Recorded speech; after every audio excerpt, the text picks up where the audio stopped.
자, 우리 하나님의 말씀 우리가 봅니다. 잠언 30장 7절에서 9절 말씀입니다. 다 찾으셨죠? 7절과 9절 말씀 같이 한 목소리 읽겠습니다. 내가 두 가지 일을 주께 구하여 싸우니 내가 죽기 전에 내게 거절하지 마옵소서. 곧 헛된 것과 거짓말을 내게서 멀리 하옵시며 나를 가난하게도 마옵시고 부하게도 마옵시고 오직 필요한 양식으로 나를 먹이시옵소서.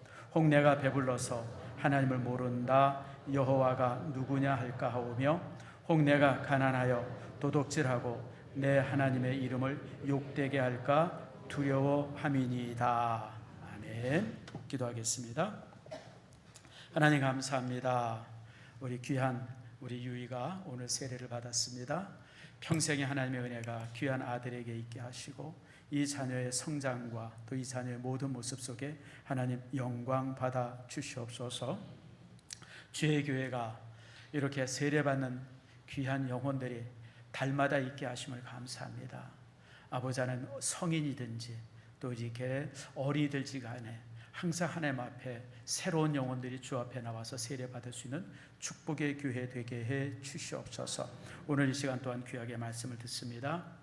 하나님의 말씀이 직접 우리에게 임해서 말씀이 우리를 새롭게 하는 축복 내리워 주시옵소서.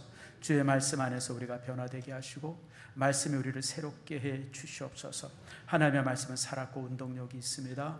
양날섬검처럼 날카롭고 또 아버지 하나님 참 이렇게 참 이 치료의 능력이 됩니다.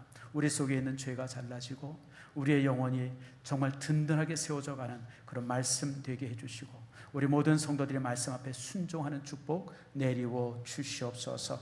오늘 성령께서 직접 전하시고 우리 마음을 감동해서 성령께서 듣게 하시며 그 말씀을 통해서 우리 속에 있는 모든 습관의 질병들, 몸의 질병들, 생각의 질병들 모든 것들이 말씀 안에서 깨끗이 치유되어지는 축복 내리워 주시옵소서. 감사드리고 예수님의 이름으로 기도드립니다. 아멘. 자, 우리 교회 우리 이제 이 표를 한번 외칩니다. 샬롬, 샬롬. 우리 옆 사람과 인사합니다. 주 안에서 샬롬의 평화가 있기를 바랍니다. 네, 우리 이 더운데 이 또 비가 많이 오는데 건강하게 또 주의 전에 나오신 여러분들을 축복하고 사랑합니다. 여러분들 소원들 있죠? 여러분들 소원이 어떤 소원입니까? 만약 하나님께서 오늘 이 시간 딱 여러분에게 이렇게 오셔서 야, 네 소원 세 가지만 말해라. 세 가지도 많죠. 한 가지만 말해라. 이제 그렇게 말할 때 여러분들 하나님 앞에 무엇을 소원하겠습니까? 옛날에는 제가 한참 힘들었을 때죠. 청년 때 우리가 그때 그런 영화들이 또 이 동화들이 많았잖아요. 뭐 이제 이렇게 무슨 뭐 신바트의 몸이라든지 거기 보면 뭐 알라딘의 요술램프 얘기들 또 뭐 이렇게 무슨 뭐 이렇게 뭐 산신령이 나타나서 뭐 이렇게 뭐 근도끼 은도끼 뭐 이런 얘기들 그런 얘기들 많이 들어가지고 저는 사실 그 당시 그런 생각을 해봤었어요. 만약에 하나님께서 나한테 소원 하나를 말한다 그러면 내가 뭘 얘기할 수 있을까? 아마 저는 백지수표 달라고 그럴 것 같아요. 하나님 백지수표 하나 줘보세요. 아마 이런 생각 가졌던 분들이 참 많을 것 같아요. 제 나이 또래가 다 그렇습니다. 제 나이 또래는 6.25 이후에 타는 사람들 아닙니까? 그러니까 정말 극한의 가난 속에서 살던 사람이에요. 끼니 굽는 것은 뭐 이제 뭐 다반사였고 여러분 뭐 아무튼 뭐 이렇게 그 전에 초등학교나 이렇게 다녀볼 때 특별히 초등학교 때 더 그랬던 것 같아요. 도시락 싸가지고 오는 사람들이 거의 없었어요. 그래서 항상 학교 뒤편에서 이제 옥수수 죽 끓여서 먹고 옥수수 빵 나나 먹고 그 탁탁한 그 뭐죠? 그 이제 우유가 그 당시 왜 이렇게 또 딱딱했는지 몰라요. 그거 녹여 먹는 것도 참 보통 일이 아니었었는데 그거 이렇게 빨아먹고 그러고 이제 자랐던 시대이기 때문에 참 그랬던 것 같습니다. 그러나 이제 시대가 참 너무 많이 좋아졌죠. 이제 정말 풍요한 시대가 되어졌어요. 또 이렇게 시대가 좋아지다 보니까 이제 또 이제 우리의 소원들이 좀 달라질 수도 있습니다. 사업하는 분들은 어떤 사업에 또 이제 또 뭐 직장에서는 승진이라든지 또 자녀들에 대한 소망들 이런저런 소망들을 좀 많이 가질 수 있습니다. 자, 그런데 여러분들 여기서 중요한 것이 있어요. 그 사람이 가진 소망이 그 사람이 가지고 있는 인생의 가치관과 동일합니다. 그러니까 그가 평상시 어떻게 살았고 또 무엇을 이렇게 이루려고 열심히 살았는지는 그 사람이 가지고 있는 소망을 보면 알 수가 있어요. 그래서 여러분들, 우리가 이제 소망을 얘기한다라고 얘기할 때 결코 이것이 이렇게 쉽게 또 답할 수 있는 게 아님을 또 보게 되어집니다. 오늘 재밌는 것은, 자, 우리 아굴이라고 하는 사람에 의해 쓰여진 이제 우리가 잠언을 보게 되어집니다. 잠언은 29장까지가 솔로몬에 의해서 쓰여진 잠언입니다. 그러다가 이제 두 사람의 잠언이 더 포함이 되어지죠. 그게 이제 아굴의 잠언이고, 또 31장에 가면 이제 르무엘 왕이라고 하는 두 사람이 나옵니다. 두 사람 다 사실 어떤 사람인지 정확히 모릅니다. 성경이라든지 그 외 책에 어딜 찾아봐도 아굴이라고 하는 사람의 이름이 나오지 않고요, 또 르무엘 왕도 누구인지 정확히 이름이 나오질 않습니다. 그러다 보니까 참 누군지는 모르지만, 그러나 분명히 알 수 있는 것은 이 솔로몬에 비해서 이렇게 그 어떤 이 지혜라든지 이런 부분들이 전혀 이제 이렇게 이제 떨어지지 않았던, 그 솔로몬과 대적할 만한 그런 당대의 지혜자였을 것이다라고 이제 우리가 보통 이제 추정을 할 수가 있습니다. 그런 아굴이 이제 30장을 통해서 이제 이렇게 잠언을 말씀하고 있고, 또 이제 31장에는 르무엘 왕이라고 하는 분의 이제 이렇게 잠언이 기록이 되어 있습니다. 근데 이제 아굴은 자신의 잠언을 쭉 얘기하면서 7절과 8절 9절에 와서는 이제 뭘 말하냐면, 내가 평생 동안 하나님 앞에 구했던 일, 평생 동안 하나님 앞에 기도했던 것을 이제 두 가지를 말합니다 라고 하면서 8절과 9절 그 내용을 말씀하고 있습니다. 그래서 오늘 이 시간에 이 부분을 여러분들과 이제 함께 좀 나누려고 합니다. 여기 이제 우리가 두 가지 오해가 있죠. 첫 번째 오해는 뭐냐면, 너무 이제 기도의 제목이 간구하는 내용들이 시시하다라고 하는 거예요. 적어도 하나님 앞에 뭔가 구하면 그냥 뭐 다 하는 걸 구할 것 같은데, 뭐 어떤 그 나라의 어떤 그 이렇게 뭐 통일이라든지, 아니면 무슨 뭐 위대한 하나님의 나라의 건설이라든지 뭐 어떤 게 거창한 걸 구할 것 같은데 전혀 거창함이 없어요. 그래서 많은 사람들이 아굴의 기도는 굉장히 소박한 기도다, 그런 식으로 이제 답을 내립니다. 소박한 기도. 근데 여러분, 제가 이제 설교를 통해서 여러분에게 말씀하겠지만 결코 소박한 기도가 아닙니다. 굉장히 중요한 기도고요, 정말 우리가 평생 기도해야 될 기도의 내용이기도 하죠. 그리고 또 하나 이제 우리가 볼 수 있는 것은 기도의 방법이죠. 여러분, 우리는 하나님 앞에 응답 받으려고 그러면 기도가 굉장히 길어야 되고 막 아무튼 막 그래야 될 것 같아요. 그런데 하나님 앞에 응답 받는 기도는, 따라합시다, 간결한 기도. 간결한 기도라는 거예요. 장황한 기도가 아니에요. 간결한 기도를 주 앞에 드릴 수 있어야 합니다. 그래서 이제 오늘 본문의 말씀해 보니까 이제 그 아굴의 기도가 굉장히 간결한 것을 볼 수 있어요. 여러분, 모든 기도는, 어떤 기도든지 간에 나쁜 기도는 없습니다. 잘 기억하세요. 그렇게 기도하면 안 돼, 그거 나쁜 기도야. 여러분, 아니에요. 여러분들, 모든 기도는 좋은 기도예요. 자, 여러분, 자녀가 아버지 앞에 가서, 부모님 앞에서 대화할 때 뭐라고 대화하든지 그 대화는 다 좋은 겁니다. 다만 뭐가 있냐면, 기도 중에 응답받는 기도가 있고 응답받지 못하는 기도가 있을 뿐이에요. 근데 응답받는 기도가 어떤 기도인가? 제가 볼 때 오늘 아굴의 기도처럼 간단하고 명료해야 기도가 응답되어집니다. 장황하면 하나님께서 들으시다가, 아니 얘가 뭘 얘기하는 거야 도대체, 알아들을 수가 없네, 이러다 보면 기도 응답이 안 되죠. 우리가 기도할 때 하나님 앞에 정말 명료하게, 그리고 이제 오늘 본문의 말씀을 보니까 평생 구했다 그랬어요. 평생. 다시 말하면 이제 아굴은 뭐 그냥 이때는 요거 구하고 저 때는 저거 구하고 뭐 또 나중에 이런 거 막 이렇게 막 정신없이 왔다 갔다 한 게 아니라 8절과 9절의 말씀의 요 짧은 내용을 가지고 평생 동안 변함없이 기도했던 그런 기도의 내용임을 볼 수가 있습니다. 그래서 여러분들, 이렇게 이 응답받기 위해서는 간단하고 명료할 때 하나님께서는 흔쾌하게 응답하신다라고 하는 것을 먼저 알면서, 자, 이제 우리가 내용을 우리가 보도록 하겠습니다. 자, 이제 오늘 7절 말씀을 보니까 내가 두 가지를 주님 앞에 구했다라고 말하면서 8절에 이렇게 말합니다. 곧 헛된 것과 거짓말을 내게서 멀리하옵시며 라고 기도하고 있어요. 헛된 것과 거짓된 것, 그 중에 이제 먼저 우리가 헛된 것을 우리가 한번 살펴보려고 합니다. 여러분, 헛되다고 하는 것은 무가치하고 텅 비어 있고 어떤 허망한 것을 말합니다. 여러분, 사람들이요, 저도 이제 이렇게 나이가 들어서 이제 제 지나온 과거를 쭉 살펴보면 정말 제게 주어진 시간이 여러분 70년이라고 하면 얼마나 긴 시간이에요. 그런데 이런 긴 시간을 정말 가치 있고 의미 있는 곳에 사용하기보다는 그냥 허망한 것에, 헛된 것에, 쓰잘데없는 것에 낭비했던 그런 시간들이 훨씬 더 많았던 것 같은 그런 그 생각을 갖게 됩니다. 아마 저뿐 아니라 우리 모두가 그랬던 것 같아요. 그 당시에는 10대 때, 20대 때 뭐 그것을 이루고 또 그게 아니면 뭐 죽을 것 같고 저것 없이는 그냥 내 인생이 엉망이 될 거. 그래서 그냥 막 축을 했는데 이만큼 나이가 돼서 이제 지난 세월을 이렇게 돌아보니까 너무너무 부끄러운 것들이 많아요. 내가 참 이렇게 쓰잘데없이 왜 저런 것에 내 생각이나 내 정열이나 내 마음이나 이런 것들을 참 낭비했을까. 그런 것들이 참 많습니다. 여러분 오늘 이 시간에 이 말씀을 통해서 스스로 자신을 한번 돌아볼 수 있는 우리가 되어지기를 바랍니다. 여러분, 오늘 아굴은 하나님 앞에 기도했던 내용이 뭐냐면, 하나님, 내가 허망한 것을 쫓는 인생이 되지 않게 해주시옵소서. 신기루 같은 인생에 그런 것을 쫓는 인생 되지 않게 해달라고 주님 앞에 기도했던 겁니다.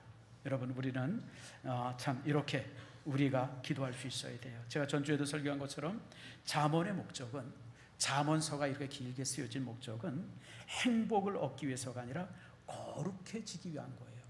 거룩을 위해서 쓰여진 책입니다. 근데 우리가 거룩을 이룰 수 있는 제일 첫 방법이 있다고 하면 헛된 것을 구하지 않고 하나님 앞에 온전히 설 수 있는 그런 우리의 모습이 되어야 될 것 같습니다. 그래서 여러분들, 오늘 아굴은 제일 첫 번째 하나님 앞에 기도합니다. 내가 헛된 것, 허망한 것에 내 시간과 내 정열과 내가 가지고 있는 관심과 내가 가지고 있는 이런 어떤 그 의지들, 이런 것들을 낭비하지 않게 해달라고 오늘 이제 이렇게 기도하고 있습니다. 그리고 두 번째가 이제 거짓말을 마옵시고라고 이제 기도합니다. 여러분, 거짓말을 멀게 해달라고. 거짓말.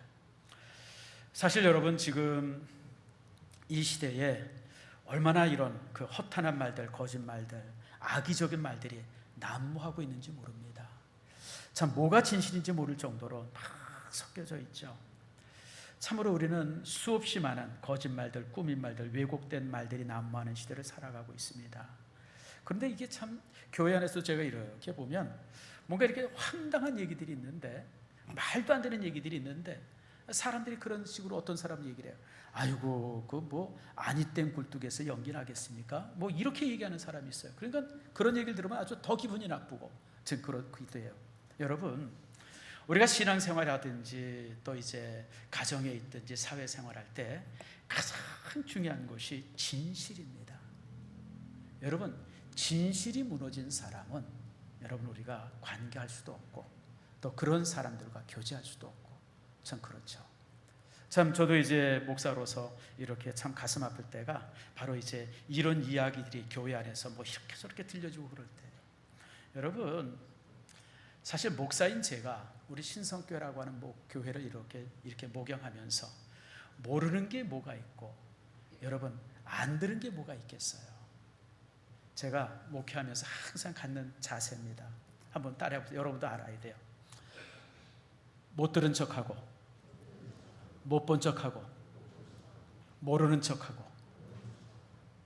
대부분 여러분 그러고 살아요. 여러분은 안 그렇습니까? 여러분들 가정을 잘 되게 하고 아이들 키우려고 그러면 그저 모르는 척하고 못 들은 척하고 못 본 척하고 그래야 애들 키우지, 그냥 조금만 잘못하면 닥달을 하고 그냥 내가 다 봤는데 다 들었는데 그냥, 여러분 그러면 그 다음부터 애들 못 키우잖아요. 목양도 똑같습니다. 이런저런 얘기 참 많고 그래도 제가 항상 이제 못 들은 척하고 모르는 척하고 그러고 이제 여기까지 오죠. 참 그렇기 때문에 그런 얘기를 듣거나 이러고 그럴 때 참 마음이 안 좋아요. 예전에 한번 그런 일이 있었어요. 아마 제가 여러분 설교 시간에도 그런 얘기를 한번 한 것 같은데 한 20년 전인 것 같아요. 꽤 오래된 얘기입니다. 어떤 분이 한번 저한테 와서 그러더라고요. 아이고 목사님, 왜 성도들은 그냥 안 좋은 얘기를 꼭 나한테 이렇게 전하는지 모르겠어요. 교회 생활하다 보면 뭐 안 좋은 소문들이 있잖아요. 그거 꼭 자기한테 와서 전한다는 거예요.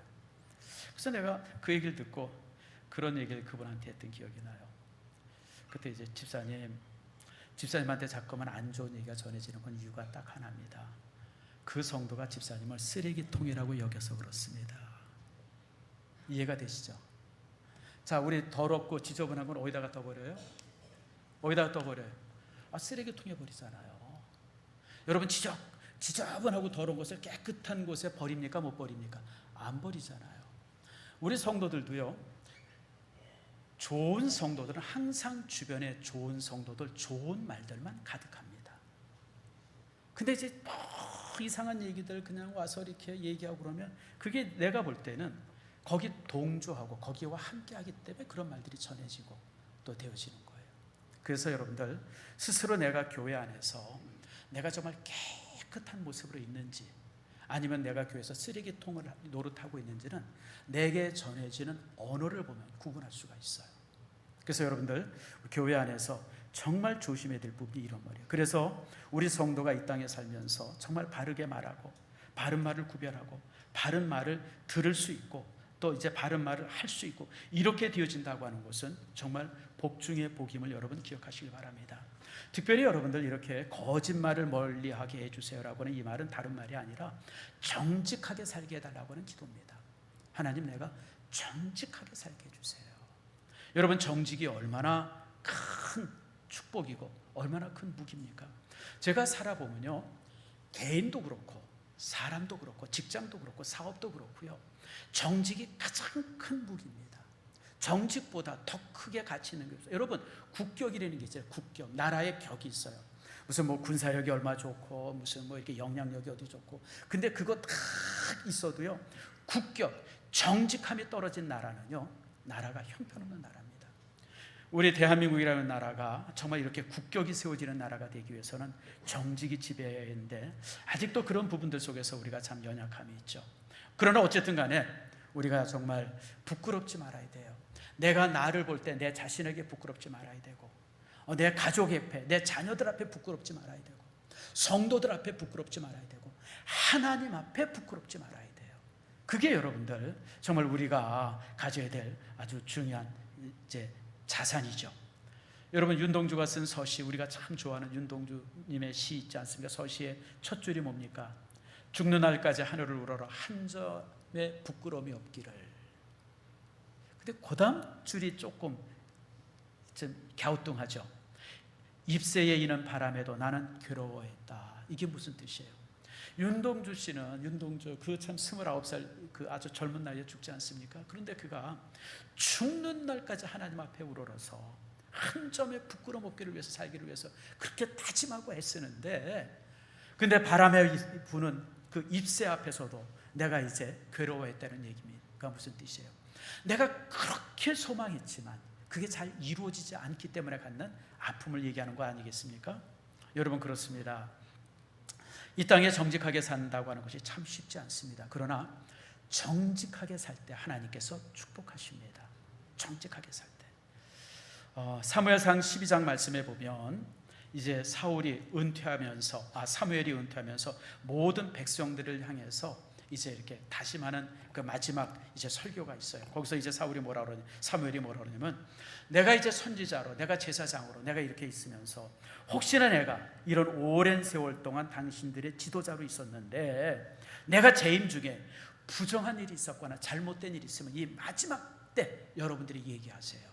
그럼 내가 그거 회개하고 그거 다 정리하고 그리고 이제 내가 이 마지막을 정리하겠습니다라고 하면서 이제 백성들 앞에 설교를 합니다. 그럴 때 백성들이 이구동성으로 그에게 이렇게 얘기를 합니다.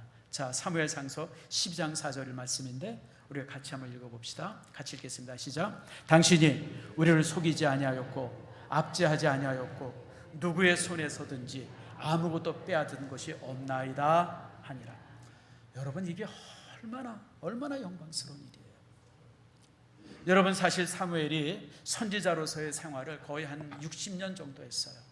60년, 70년 긴 세월을 했습니다.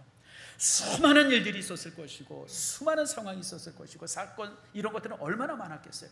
그런데 그 긴 세월을 살면서, 그리고 그렇게 긴 세월 동안 지도자로 살았는데 백성들이 사무엘을 향해서 기억하는 게 바로 이겁니다. 우리를 속이지 아니했고 우리를 압제하지 아니했고 우리의 손에서 그 어떤 것도 빼앗지 않았습니다. 여러분, 은퇴자들 중에서 가장 영광스럽게 은퇴한 사람이 있다 그러면 그가 바로 사무엘일 겁니다. 그러므로 여러분들이 이런 모습이 뭐 꼭 은퇴를 해서가 아니라 여러분 주변의 친구들이나 아니 자녀들이나 또 이제 이웃들을 향해서 항상 이렇게 얘기를 들을 수 있는 여러분들의 모습이 되어지기를 원합니다. 자, 요즘에 이제 나라가 대통령이 바뀌면서 새로운 장관들을 임명하지 않습니까? 그래서 이제 청문회를 해요. 뭐 거기 관심 있는 사람은 거의 없을 겁니다. 뭐 누가 되든 뭐 그놈이겠다 이제 그렇게 생각을 하는데 너무 황당한 얘기가 이제 있더라고요. 보니까 어떤 여자분인데 평상시에 뭐라 그러면 가난한 사람이나 부자나 가난 때문에 뭐 교육 못 받는 일이 있어서는 안 되고 뭐 무상 뭐 이런 교육해야 된다고 그러고 뭐 아무튼 뭐 얘기를 잘했어요. 근데 이제 장관이 된다 그러니까 그때는 신상털기를 하잖아요. 여러분, 장관 시켜준다 그래도 절대 한다 그러면 안 돼요. 저도 장관 시켜준다 그러면 저도 못해요. 여러분, 신상털기 하면 뭐 다 드러나요. 그가 뭐 설교했던 거, 논문 썼던 거, 뭐 그 표절했다, 뭐 했다, 망신 톡톡. 이분은 아무튼 그래도 이제 뭐 용감하게 장관을 하겠다고 나섰는데 보니까 썼던 논문들 다 표절이고 제자들 논문 베껴 쓴 거고 뭐 아주 그냥 웃기지도 않더구만요. 그뿐 아니라 또 그 뭐예요? 지 애 둘은 또 미국에서 제일 비싼 사립학교에 보낸대죠. 한 달에 1년에 등록금만 1억이랍니다. 두 해를 거기를 보내고 있대요. 그러면서 무슨 뭐 교육 평균화 얘기하고 뭐 정말 쓰레기 같은 사람들이죠. 그런 사람들이 요렇게 감추고 저렇게 감추고 요렇게 화장하고 그러고 나와가지고 그냥 뭐 아무튼 참 얼마나 부끄러워요, 여러분들. 얼마나 부끄럽습니까? 사랑하는 성도 여러분, 정직하는 것은 왜 정직하냐면 우선 내게 부끄럽지 말아야 돼요. 내가 그리고 가족에게, 자녀들에게 부끄럽지 말아야 돼요. 그리고 이웃에게, 성도들에게 부끄럽지 말아야 돼요. 그리고 그렇게 살 때 우리는 하나님께 부끄럽지 않습니다. 우리는 참 연약해서 조금만 잘못하면 이렇게 죄의 정직에서 이렇게 무너질 때가 많아요. 여러분, 우리가 잘 아는 것처럼 다윗이 얼마나 정직한 신앙인이었습니까? 근데 하찮은 순간에 넘어지잖아요. 그 밧세바 사건. 그러니까 사람들이요, 여러분들 안심하면 무너져요. 됐다라고 생각하면 여러분 무너집니다. 여러분 잘 아는 것처럼 사무엘하 11장에 보면 부하들이 전쟁터에 나가지 않습니까? 그런데 이제 다윗은 혼자 왕궁에 있으니까 심심한 거예요. 그러니까 그냥 시컨 자고 이제 아마 저고쯤 돼서 일어난 것 같아요. 그래서 이제 일어나가지고 이제 부시시 일어나가지고 이제 음식 조금 먹고 뭐 재미난 거 없나 그러고 돌아다니는데 쫙 하고 물 뿌리는 소리가 나는 거예요. 뭔가 웬 아줌마가 목욕을 하고 있었던 걸 봤어요. 거기서 이제 무너지잖아요. 여러분, 우리가 여러분들 정말 편안할 때, 됐다고 생각할 때 정말 조심해야 돼요. 따라합시다. 조심하고 또 조심하고 또 조심해야 돼요. 결국 그 밧세바 사건으로 인해 가지고 다윗의 가장 부끄러운 오점이 찍히지 않습니까? 여러분, 그때 다윗이 하나님 앞에 기도했던 기도의 내용이 있습니다. 그게 시편 51편 10절입니다. 자, 우리 한번 같이 읽어볼까요? 시작. 하나님이여, 내 속에 정한 마음을 창조하시고 내 안에 정직한 영을 새롭게 하소서. 여러분, 내 의지로서 정직이 만들어지지 않더라고요. 주님이 도와주셔야 돼요.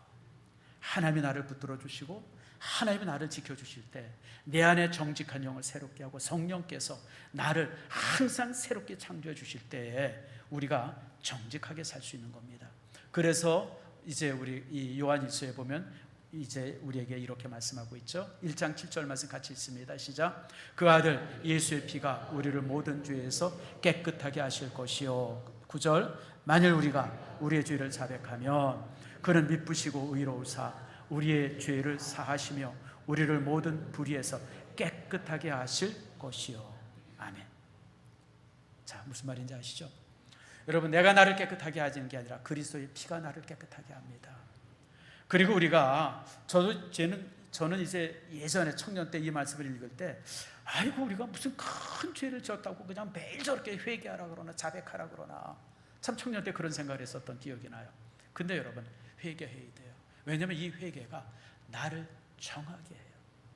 비록 내가 큰 죄는 없을지라도, 큰 허물은 없을지라도, 우리가 항상 자백할 때, 항상 하나님 앞에 자백할 때 이 자백이 나를 굳건히 붙들어 주세요.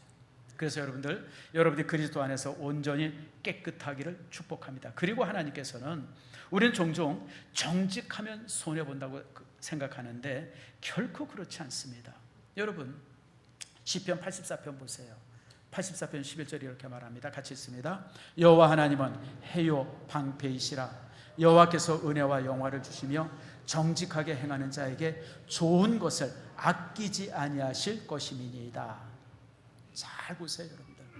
우리가 정직하면 손해본다고 생각하는데 결코 그렇잖아요. 하나님은 정직한 사람들에게 좋은 것을 아끼지 않으세요. 건강에 좋은 것도 주실 것이고, 생활에 좋은 것들 주실 것이고, 가정 안에 평안을 주실 것이며, 직장 안에 모든 부분들 속에서 좋은 것을 아끼지 아니하고 주는 사람이 누구냐면 정직한 자예요. 그러면 여러분들, 정직이 여러분의 인생에 있어서 가장 큰 무기가 되기를 축복합니다. 그래서 시편 112편에는 이렇게 말합니다. 같이 한번 읽겠습니다. 시작. 할렐루야. 여호와를 경외하며 그의 계명을 크게 즐거워하는 자는 복이 있도다. 그의 후손이 땅에서 강성하며 정직한 자들의 후손에게 복이 있으리로다. 아멘. 아멘 하세요? 아멘 하십시오. 우리가 정직하게 살 때 하나님께서 내게 아낌없이 좋은 것을 주실 뿐 아니라 내 자손들에게, 내 자녀들에게도 하나님께서 번성의 복을 주심을 여러분 기억하시기 바랍니다. 그러므로 오늘 이 아굴은 하나님 앞에 기도합니다. 하나님, 내가 헛된 것을 구하지 않게 하시고, 또 내가 거짓말하지 않게 해주시옵소서. 정직한 삶을 살게 해달라고 이제 기도하고 있습니다. 그러면서 이제 계속해서 물질에 대한 기도를 하죠. 자, 거기 이제 8절 후반절 중반절부터 이렇게 말합니다. 나를 가난하게도 마옵시고 부하게도 마옵시고 오직 필요한 양식으로 나를 먹이옵소서라고 이제 기도하고 있습니다. 가난하게도 마옵시고 부하게도 마옵시고. 종종 이제 이 말씀을 우리 성도들이 읽으면서 굉장히 소박한 기도를 한다. 아이고, 이제 부자 되지 않게 해달라고 기도하나 보다, 그렇게 생각하고 있습니다. 아니요, 여러분. 이 말씀은 부자 되지 않게 해주세요라고 하는 기도가 아니라, 하나님, 물질보다 더 중요한 것이 내가 물질을 잘 다스릴 수 있는 사람 되게 해달라고 하나님 앞에 기도하는 겁니다. 여러분, 우린 정말 할 수만 있으면 부자가 되게 해달라고 소원하면서 기도할 때가 참 많습니다. 그러나 여러분들, 물질이 많아지는 것과 적어지는 것이 중요한 것이 아니라, 내가 물질이 작든지 많든지 간에 상관없이 그 물질을 가지고 이 땅에서 자족하면 사람 되게 해달라고 기도하는 것, 그것이 이제 아굴의 기도의 내용임을 여러분 기억하시길 바랍니다. 그러므로 우리가 하나님 앞에 그렇게 이 소유가 아니라 그것을 잘 컨트롤할 수 있는 능력을 달라고 하는 이 기도에 우리가 이제 우리의 기도가 되어야 합니다. 사람들은요, 뭐 저도 그렇고 여러분도 마찬가지지만, 가난하다가 물질이 좀 많아지면 마음이 변할 때가 있어요. 그러니까 이렇게 그 물질을 보면, 그 물질을 가지면 그 사람이 가지고 있는 인격의 정도가 이제 이렇게 딱 이렇게 파악이 되죠. 참, 물질이 많아지더라도 교만하지 않는 사람들, 또 물질이 이렇게 적더라도 그 적은 물질 때문에 비굴해지지 않는 사람들, 참 이런 사람이 참 좋은 인격인데, 오늘 이제 아굴이 바로 이제 그걸 하나님 앞에 간구하는 겁니다. 혹시 내가 물질이 많아졌다고 해서 그것 때문에 내가 교만해지고 그러지 않게 해달라고 오늘 이제 아굴이 기도하고 있는 겁니다. 자, 우리 신명기 8장 말씀 한번 읽어볼까요? 하나님께서 이제 백성들에게 가나안 땅에 들어가기 전에 백성들을 향해서 이제 다짐하는 말씀이 신명기 8장 12절입니다. 같이 한번 읽겠습니다. 내가 먹어서 배부르고 아름다운 집을 짓고 거주하게 되며, 또 내 소와 양이 번성하며 내 은금이 증식되며 내 소유가 다 풍부하게 될 때에 내 마음이 교만하여 내 하나님 여호와를 잊어버릴까 염려하노라. 가난할 때는 문제가 없어요. 광야에서 막 없이 살 때는 문제가 없어요. 왜냐하면 하나님 한 분밖에 의지할 게 없으니까 그냥 백성들이 오직 하나님만 바라보고 살았어요. 그런데 이제 그들이 가나안 땅에 들어가게 되어졌어요. 이제 풍성하게 살게 되어졌어요. 바로 이제 그때를 향해서 경고하는 거예요. 니들이 부유하게 되어질 텐데, 니들이 넉넉하게 될 텐데, 좋은 집에 살고 풍성하게 살 텐데, 그때 너희들 조심해야 된다. 내 마음이 교만해서 하나님을 잃지 않도록 조심해라. 그걸 이제 경고하고 있는 겁니다. 사랑하는 성도 여러분, 성도들이 그렇습니다.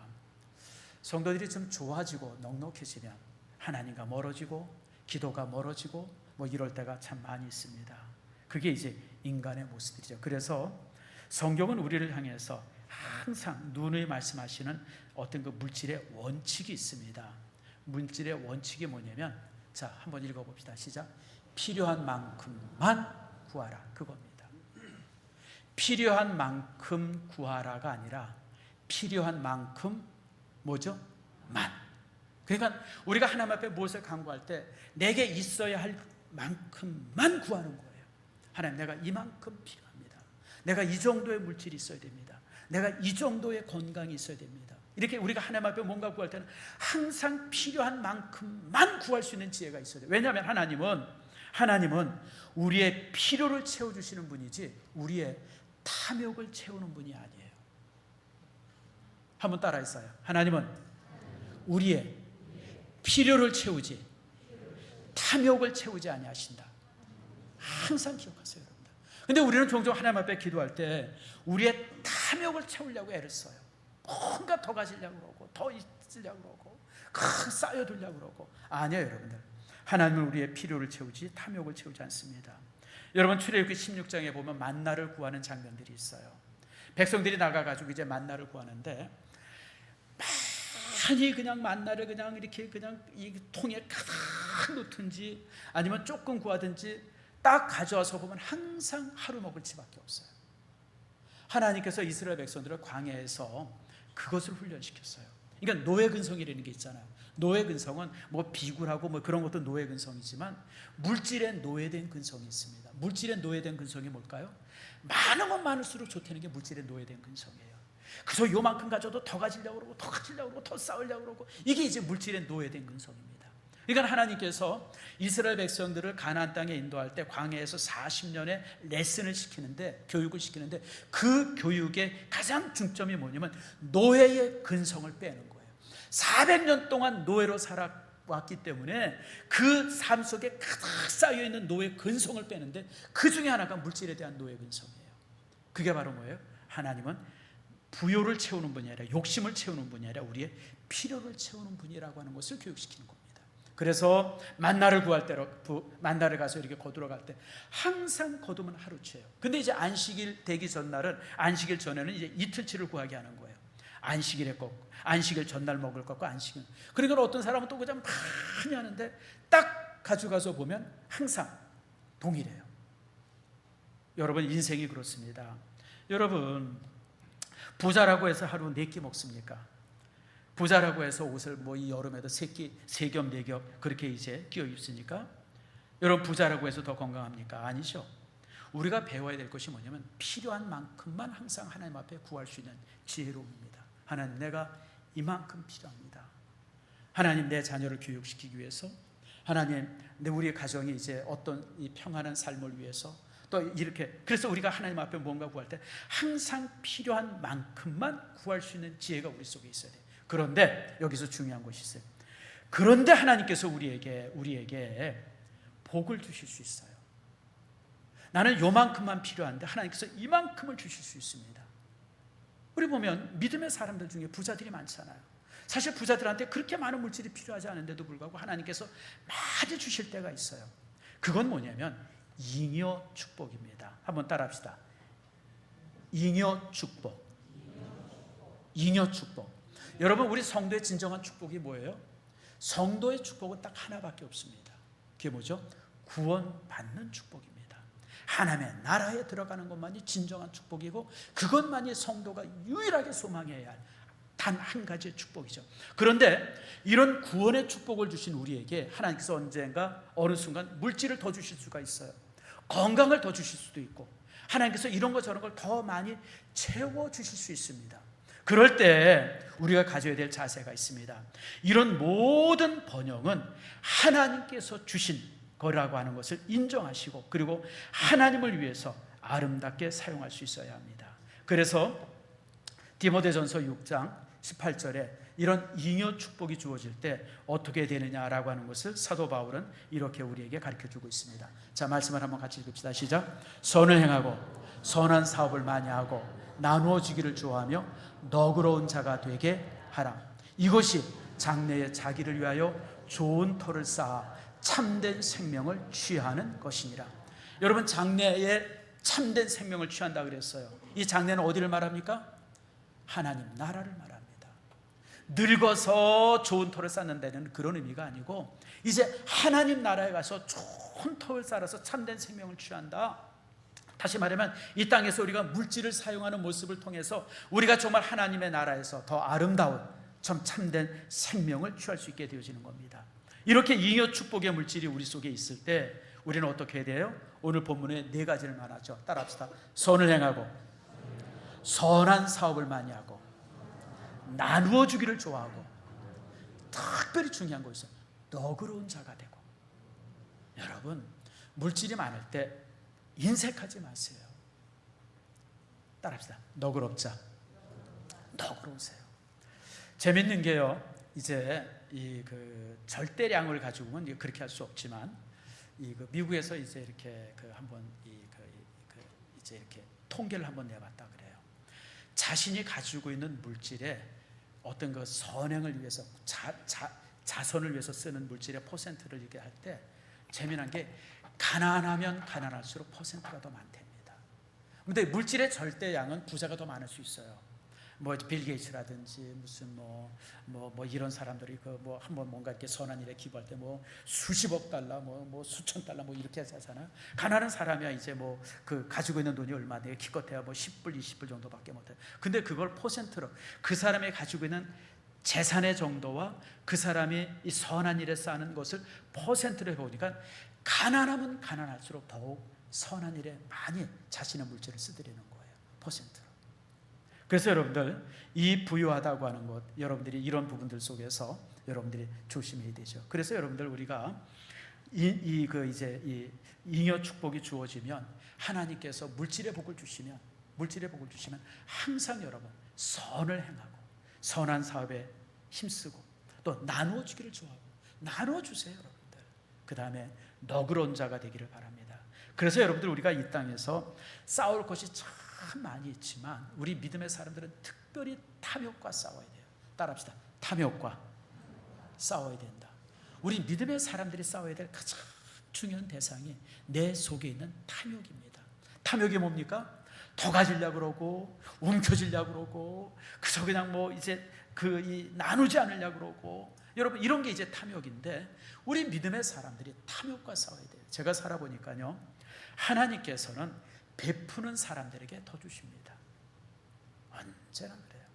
하나님께서는 나누는 사람들에게 더 주십니다. 여러분, 움켜쥐고 막 그러면 여러분 그게 아니에요. 여러분들, 이게 물질이라고 하는 것이 과일과 같아가지고요, 쌓으면 쌓을수록 썩습니다. 악취가 나고요, 그것이 나를 교만하게 만들고요. 여러분, 그렇습니다. 그래서 여러분들, 탐욕으로부터 나를 지키는 방법이 4가지를 여러분에게 말씀드립니다. 탐욕으로부터 나 자신, 내 가정, 또 이제 내 가족을 지키는 4가지가 있는데, 첫 번째가 뭐냐면 과소비로부터 자신을 지켜야 돼요. 요즘에 이제 이 과소비가 참 심각한 문제가 되고 있어요. 왜냐하면 물질을 사고 뭐 이런 게 너무 쉬운 거예요. 뭐 인터넷 같은데, 특별히 쿠팡 같은데 들어가서 보면 그냥 뭐 아무튼, 심지어는 여러분들 이게 배달료를 안 받는데요. 더 신기한 건 반품하면 반품비도 안 받는다는 거예요. 그냥 그러니까 뭐예요? 이제는 뭐 이렇게 가게 갈 필요가 없어요. 이제 그 휴대폰을 보고서 야 이거 괜찮은 것 같다 그러면 시키고, 마음에 안 들면 또 반품하고, 이게 이제 일상의 일들이에요. 일상의 일들. 여러분, 과소비로부터 자신을 지키세요. 하나님께서 주신 물질을 낭비하지 마세요. 하나님께서는 여러분에게 주신 물질이 다 필요하다고 생각해서 주신 것인데, 쓸데없는 것을 낭비할 때 하나님의 것을 낭비하고. 그러니까 내 돈, 내 맘대로 쓰는데 왜 그러냐? 여러분 그런 생각하지 마세요. 내가 가진 모든 것은 누구의 것이에요? 하나님의 것이에요. 나는 청직일 뿐이에요. 바르게 쓰세요. 옳게 쓰세요. 정직하게 쓰세요. 그럴 때 하나님께서 여러분들에게 더 주십니다. 여러분 자녀들에게 물질 한번 맡겨보세요. 애가 둘 있는데 한 놈은 돈을 이렇게 맡기면 아주 천천히 잘 쓰면 여러분들 맡김에 대해서 추수함이 없잖아요. 근데 한 놈은 그냥 주기만 하면 그거 가지고 게임하고 그냥 그거 가지고 그냥 오락하고 그냥 뭐 이러고 그러면 두 번 다시 주고 싶지 않잖아요. 살아계신 하나님도 똑같습니다, 여러분들. 우리가 물질을 과소비하지 않고 정직하게 사용하면요, 따라합시다. 주고 더 주고 더 주세요, 여러분들. 저는 우리 일산 신성교회 여기까지 오면서 참 많이 힘들었던 적 많잖아요. 얼마나 많아요, 여러분들. 이런저런 일들. 근데 하나님께서 이런 부채도 다 갚게 하시고 여기까지 오게 한 거 왜 그러셨을까? 우린 작은 물질이라도 정말 잘 쓰려고 무척 노력한 교회였었어요. 그저 선교사들한테 최선을 다하고 복음을 위해서 무슨 일을 해서 다 하고. 그러니까 하나님께서 우리 일산 신성교회 항상 더 주고 싶은 거예요. 더 넉넉하게 주고 싶었던 거예요. 그래서 여러분들, 여러분의 인생도 동일함을 기억하시기 바랍니다. 우리가 물질 바르게 쓰면요. 그래서 여러분들 과소비로부터 자신을 지켜야 돼요. 그리고 여러분, 우리가 두 번째로는 구제에 힘쓰고요. 여러분 구제할 때 사역 현장을 항상 방문하세요. 그냥 돈만 보내지 말고 내가 어느 팀에 또 어느 이제 이렇게 그 단체에 뭔가 이렇게 물질을 보내면 꼭 여러분들 몸도 함께 가세요. 마음만 가고 물질만 가지 마시고 몸도 함께 가세요. 제가 우리 교회에서 단기 선교 성도들에게 자주 가라고 요구하는 게 바로 그거예요. 그냥 선교비만 보내지 말고 여러분 가능한 시간 내서 그 지역에 같이 가보는 거예요. 같이 가서 한번 같이 땀 흘려보고. 여러분 그래야죠. 그래서 여러분 구제에 힘쓰고요. 그리고 세 번째, 여러분들 우리가 정말 하나님께서 우리에게 주실 때 여러분 하나님 앞에 헌신해야죠. 재물이 충분히 있다고 그러면 하나님 나라에 보물을 쌓아둬야 합니다. 제가 항상 말씀드리지만 통장에 있는 돈은 내 돈이 아닙니다. 잘 기억하세요. 내가 써야 내 돈이지 남긴 건 내 돈이 아니에요. 누가 뭐 이렇게 죽을 때 무슨 뭐 유산을 무슨 뭐 몇 백만 원, 몇 천만 원 남겼다, 몇십억을 남겼다, 그거 다 내 돈 아니에요, 여러분들. 내가 쓴 돈만 내 돈이에요, 여러분들. 그러니까 여러분들, 하나님께서 여러분들에게 물질의 복을 주시면 하나님 앞에 정말 부끄럽지 않게 그 물질의 쓰임이 있어야죠. 그리고 이제 또 여러분, 돈 쓰기 좋아하는 사람들과 어울리지 마세요. 돈 자랑하는 사람은 결코 하나님이 기뻐하지 않습니다. 내가 가진 물질은 자랑의 거리가 아니라 사명의 거리입니다. 여러분, 여러분들에게 만약 하나님께서 주신 잉여 축복이 있다 그러면 물질의 잉여 축복, 건강의 잉여 축복, 어떤 무슨 뭐 어떤 그 여러분 지식의 지혜의 잉여 축복, 이런 것이 여러분에게 주어졌다 그러면 그것은 자랑의 거리가 아니라 사명이라고 하는 것을 항상 기억하세요. 옳은 일을 위해서, 바르게 쓰기를 위해서 여러분 애쓰길 바랍니다. 동시에 또 이제 우리가 가난하게 되어질 때 여러분 그 가난 속에서도 하나님이 주신 은혜가 있음을 항상 기억하길 바랍니다. 저는 제 주변에 이제 뭐 제가 목사니까 우리 성도들도 많이 보고 또 제 주변에 이제 목회자들도 많이 보지 않습니까? 근데 그게 그렇더라고요. 가난한 사람들에게는 가난함은 이 물질 대신 다른 것으로 주시는 축복들이 있어요. 아마 여러분들 동의할 겁니다. 사업이 참 안 되고 물질이 굉장히 힘들어요. 그런데 하나님께서는 물질은 안 주시면 다른 것으로 주시는 축복들이 있어요. 자녀를 통해서 주든지 아니면 무슨 뭐 환경을 통해서 주든지 어떤 다른 모습. 그래서 제가 항상 느끼는 게 뭐냐면 하나님께서는 한 사람에게 모든 걸 다 주시지 않으세요. 어떤 사람에게는 물질을 주시면 또 어떤 사람에게는 물질 대신 건강을 주시기도 하고 또 어떤 사람은 건강 대신 또 평안을 주시기도 하고 이렇게 하나님께서는. 그래서 여러분들 우리 인생 중에 결핍이 있다고 하는 것이 감사한 거예요. 결핍이 없는 사람은 교만하고요, 결핍이 없는 사람은 기도하지 않고 하나님을 의지하지 않습니다. 우리가 뭔가 결핍이 있기 때문에 그것 때문에 기도하고 그것 때문에 하나님께 나아가고 그것 때문에 겸손해지는 거예요. 여러분 사도 바울 같은 사람 보세요. 바울은 모든 것에 있어서 완벽한 사람이에요. 지식도 완벽하고 뭐 모든 것에 있어서 부족함이 없는 사람이에요. 근데 하나님께서 모든 것 다 주지 않잖아요. 바울에게 안 준 게 있어요. 뭐죠? 질병이에요. 질병을 주세요. 그 사도 바울에게, 그러니까 하나님께서 사도 바울이 그것 때문에 얼마나 고민합니까? 생각을 해보세요. 자기가 기도하면 그냥 기도 받는 사람들마다 벌컥벌컥 다 닿는데, 그래서 자기한테 기도 받으려고 그렇게 많은 사람이 오는데 본인은 질병이 있는 거예요. 본인은 사단의 가시 같은. 그래서 그걸 가지고 하나님 앞에 3번씩 기도했다고 그러지 않아요? 그랬더니 하나님께서 응답이 왔어요. 따라합시다. 내 은혜가 내게 족하다. 무슨 얘기냐면 결핍이 은혜예요. 혹시나 여러분 물질의 결핍이 있습니까? 그것이 하나님의 은혜임을 기억하세요. 혹시 건강의 결핍이 있어요? 그것 때문에 내가 하나님 앞에 나아가는 거예요. 혹시나 여러분 이런저런 상처가 있습니까? 그것이 내게 은혜라고 하는 사실을 항상 기억하세요. 그래서 오늘 이 아굴은 하나님 앞에 이제 바로 그 부분을 이제 기도하는 것이죠. 그러므로 여러분들 빌립보서에 보면 사도 바울이 하나님 앞에 이렇게 기도하고 있습니다. 빌립보서 4장 11절과 12절이죠.